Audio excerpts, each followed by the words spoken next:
Dieu. La Bible nous dit quoi? Ne faut jamais relâcher, ne faut jamais abandonner de faire le bien. Parce que c'est lui qui va te rendre c'est bien, le bien que tu as fait. Ce n'est pas cette personne-là. Parce que quand tu poses un acte de bien, en réalité, tu as semé. Tu es condamné à récolter. Toutes les bonnes actions que nous posons, tous les biens que nous faisons aux hommes, mes bien-aimés, ce n'est pas perdu. J'aimerais dire à quelqu'un, peut-être tu soutiens les gens, tu aides les gens financièrement, matériellement, d'une manière ou d'une autre. Tu soutiens les gens qui sont dans la détresse. Tu aides les personnes qui sont dans les difficultés. N'arrête pas de faire le bien.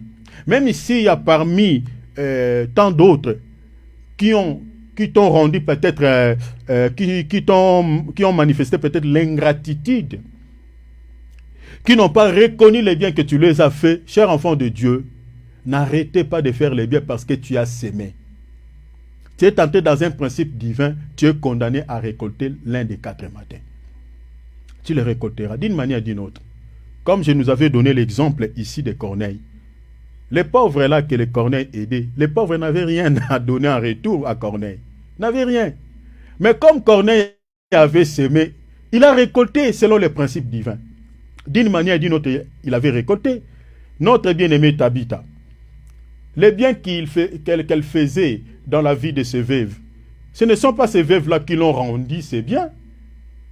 Tabitha a été décédée. Mais les biens qu'elle avait fait dans la vie de ses veuves, le Seigneur l'a rendu un bien plus que ce qu'elle faisait dans la vie de ces veuves-là. Et comme je nous avais dit ici, dans la loi du sément et de la récolte, sur le plan agriculture, quand on sème le maïs, on récolte le maïs. Mais souvent dans la spiritualité, ça change. Ça change.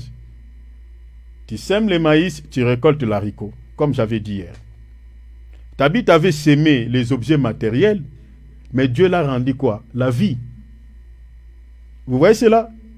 Tu ne sais pas ce que Dieu va te rendre comme récompense par rapport au bien que tu fais dans la vie des gens. Tu ne sais pas ce que le Seigneur va t'accorder comme récompense.